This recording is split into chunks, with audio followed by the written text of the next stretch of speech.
ಸಂದರ್ಭದಲ್ಲಿ ಯಾರಾದರೂ ಅವ್ರ ಸಮುದಾಯದ ಮುಖಂಡರ ಕಡೆಯಿಂದನೋ ಸರೆಂಡರ್ ಆಗುವಂಥದ್ದು ಅಥವಾ ಅಲ್ಲೆಲ್ಲಾದರೂ ಸರ್ಫೇಸ್ ಆಗುವಂಥದ್ದು ಆ ಥರ ಆಗುತ್ತೆ.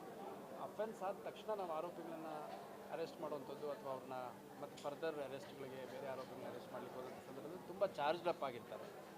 ಹಂಗಂತ ನಾವು ಅರೆಸ್ಟ್ ಮಾಡದೇ ಇದ್ದರೆ ಇಂಥವ್ರು ಮತ್ತೆ ಇದೇ ರೀತಿ ಕೃತ್ಯಗಳನ್ನು ಮರುಕಳಿಸುವಂಥ ಸಾಧ್ಯತೆ ಇರುತ್ತೆ. ಯಾಕಂದರೆ ನಾನು ಗಮನಿಸಿದ್ದೀನಿ, ಹೆಂಗಿದ್ರು ಜೈಲಿಗೆ ಹೋಗ್ತೀನಿ ಅಂತ ಒಬ್ಬರ ಜೊತೆ ಇಬ್ಬರ ಮೇಲೆ ಅಸಾಲ್ಟ್ ಮಾಡೋಣ, ಕೊಲೆ ಮಾಡೋಣ ಅನ್ನೋಂಥ ಆಲೋಚನೆ ಕೆಲವು ಕ್ರಿಮಿನಲ್ಸಲ್ಲಿ ಇರುತ್ತೆ. ಹಾಗಾಗಿ ನಮ್ಮ ಅಧಿಕಾರಿ ಸಿಬ್ಬಂದಿಗಳಿಗೆ ಭಾಳ ಸ್ಪಷ್ಟವಾಗಿ ಆರೋಪಿಗಳನ್ನು ಅರೆಸ್ಟ್ ಮಾಡುವಂಥ ಸಂದರ್ಭದಲ್ಲಿ ವೈಯಕ್ತಿಕ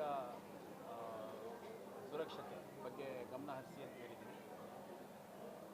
ವೈಯಕ್ತಿಕ ಸುರಕ್ಷತೆ ಮತ್ತು ತಮ್ಮ ಪ್ರಾಣ ರಕ್ಷಣೆ ಮಾಡ್ಕೊಳೋದಕ್ಕೆ ಸೆಲ್ಫ್ ಡಿಫೆನ್ಸಲ್ಲಿ ಅವ್ರು ಏನಾದರೂ ಕ್ರಮ ತೊಗೊಂಡ್ರೆ ಅದು ನಾವು ಪರಿಶೀಲನೆ ಮಾಡ್ತೀವಿ. ಮತ್ತು ಯೂಸ್ ಆಫ್ ಮಿನಿಮಲ್ ಫೋರ್ಸ್ ಅಂದರೆ ಕನಿಷ್ಠ ಬಲ ಪ್ರಯೋಗ ಮಾಡೋದಕ್ಕೆ ನಮಗೆ ಅಗತ್ಯ ಬಿದ್ದಾಗ ಮಾಡಲಿಕ್ಕೆ ಕಾನೂನಲ್ಲಿ ಅವಕಾಶ ಇದೆ.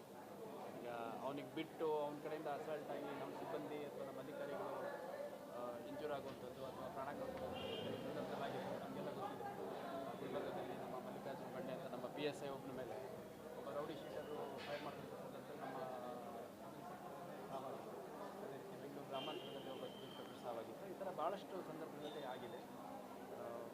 ಹಾಗಾಗಿ ಪೊಲೀಸ್ ಅಧಿಕಾರಿ ಸಿಬ್ಬಂದಿಗಳು ಆರೋಪಿಯನ್ನು ಅರೆಸ್ಟ್ ಮಾಡಬೇಕಾದ್ರೆ ಹೆಚ್ಚು ಕೇರ್ಫುಲ್ ಆಗಿರಬೇಕು. But at the same time situation demand ಮಾಡಿದರೆ ಅವ್ರ ಸೆಲ್ಫ್ ಡಿಫೆನ್ಸಲ್ಲಿ ಏನೇ ಕ್ರಮ ತಗೊಂಡು ಹಿರಿಯ ಅಧಿಕಾರಿಗಳಾಗಿ ಎಲ್ಲಿವರೆಗೂ ಅದು ಕಲರ್ ಆಫ್ ಡ್ಯೂಟಿ ಇರುತ್ತೆ ಅದನ್ನು ನಾವು ಪರಿಶೀಲನೆ ಮಾಡ್ತೀವಿ. ಔಟ್ ಆಫ್ ಡೇಂಜರ್ ಅಂತ ಹೇಳಲಿಕ್ಕೆ ಬರಲ್ಲ. ಡಾಕ್ಟ್ರ್ ಇದ್ದಾರೆ, ಅವರು